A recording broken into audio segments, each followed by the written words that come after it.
Então fala você conectado para mais um vídeo aqui no canal, sou Eduardo Ferrari, trago assuntos importantes sobre o nosso Vasco. Antes, peço para que você se inscreva no canal, tem um botão escrito inscreva-se aqui embaixo, clica uma vez nele, está escrito, ponto, vamos falar de Vasco todos os dias aqui. Trago um assunto muito importante aqui, tá? Sobre a 777, os investimentos da 777 no Vasco, mas antes vou falar do Andrei Santos.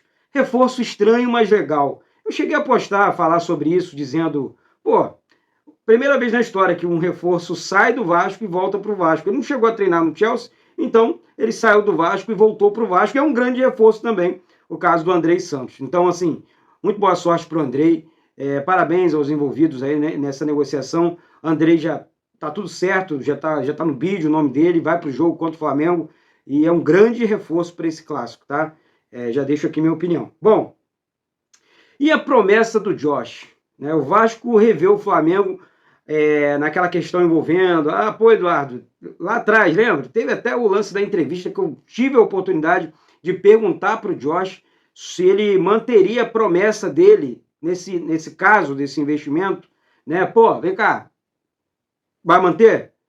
Tipo, a questão de folha, a questão de reforços e tudo mais. Olha, gente, o Vasco gastou mais de 120 milhões em reforços nessa temporada, tá? E o Flamengo gastou 128, mas assim, em 2 reforços, Gerson e Ayrton Lucas, ou seja, eles contrataram um jogador pontual, caso do Gerson, e o Ayrton Lucas, né, que já estava emprestado, enfim, já é do time deles. Mas eu não estou aqui para falar de Flamengo.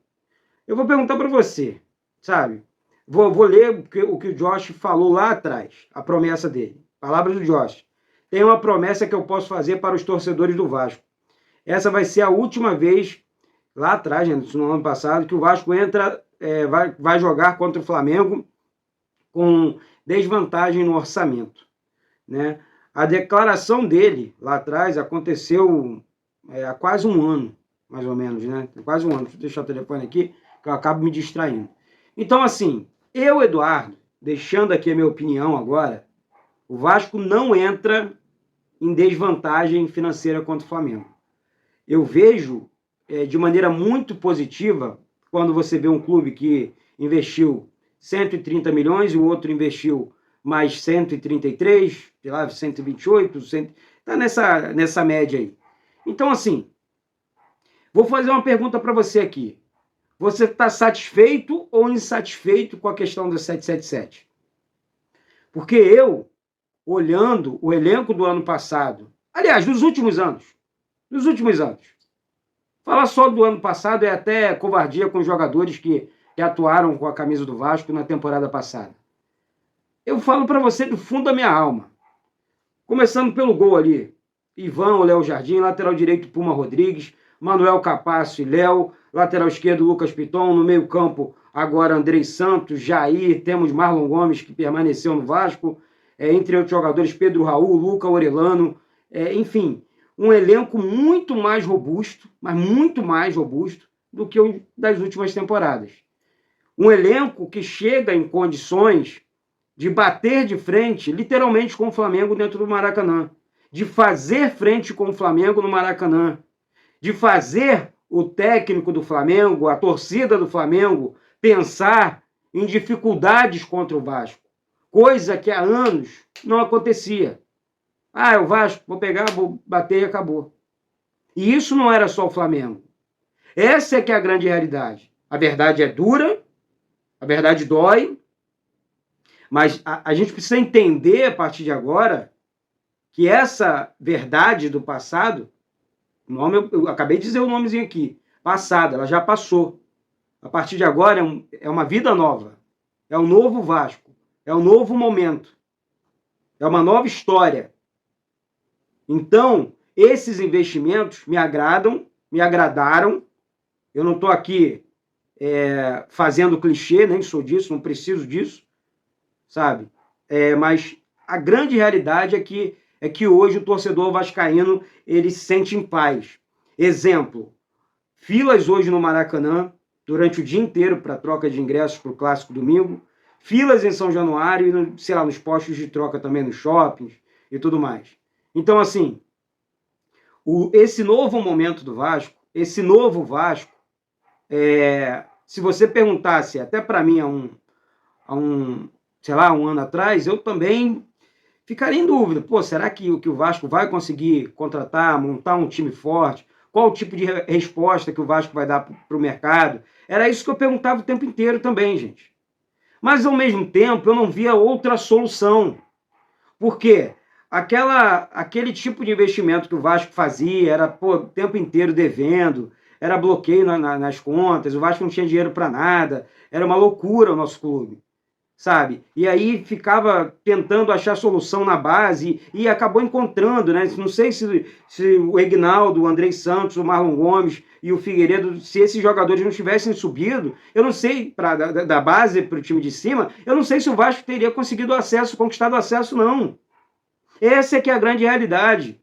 O Egnaldo decidiu 1 ou 2 jogos, Gabriel Peck decidiu 1 ou 2 jogos, Andrei Santos nem se fala, decidiu vários jogos, Marlon Gomes decidiu jogos.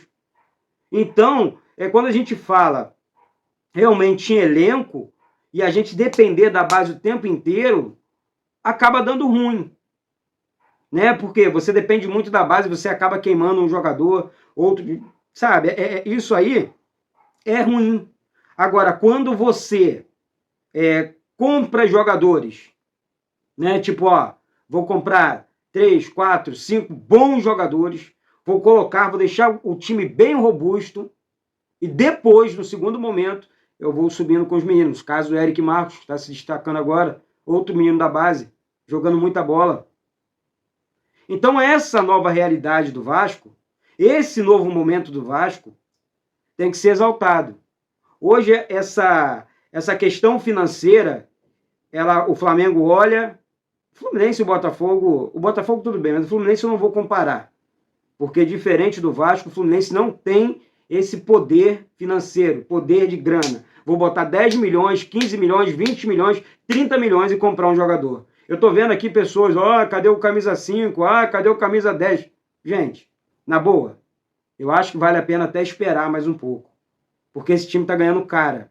E se for para esperar um pouquinho mais, nós temos no meio campo hoje, Andrei Santos, aqui quem eu acho que vai jogar daqui a uns dias, tá? O time titular do meio campo hoje, Andrei Santos, Marlon Gomes e Jair. Falta qualidade nesse meio campo. O ataque, você tem Orelano, você tem Pedro Raul, você tem Eric Marcos, você tem Gabriel Peck, você tem Figueiredo, que está voltando de contusão. Será que o time está fraco? Nenê no banco de reservas, Alex Teixeira jogando um bolão. Acabei não mencionando o nome dele aqui. Calma lá. Vamos prestar atenção antes, olhar para o time do Vasco e falar, eu tenho um zagueiraço canhoto chamado Léo. Né? Eu tenho um baita do lateral esquerdo, Lucas Piton. Eu tenho um baita do lateral direito de seleção, o caso do Puma Rodrigues. Que o próprio jogador do rival, e quando eu disse que o rival exalta o Vasco, é porque ele disse que o lateral do Vasco vai ajudar o próprio Vasco. Então isso é exaltar, se você não sabe. Para você aí que não entendeu do outro lado. Tá?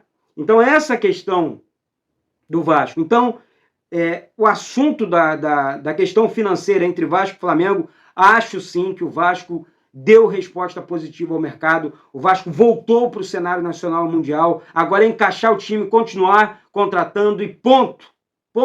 Chega de história. Agora a história mudou, é outra.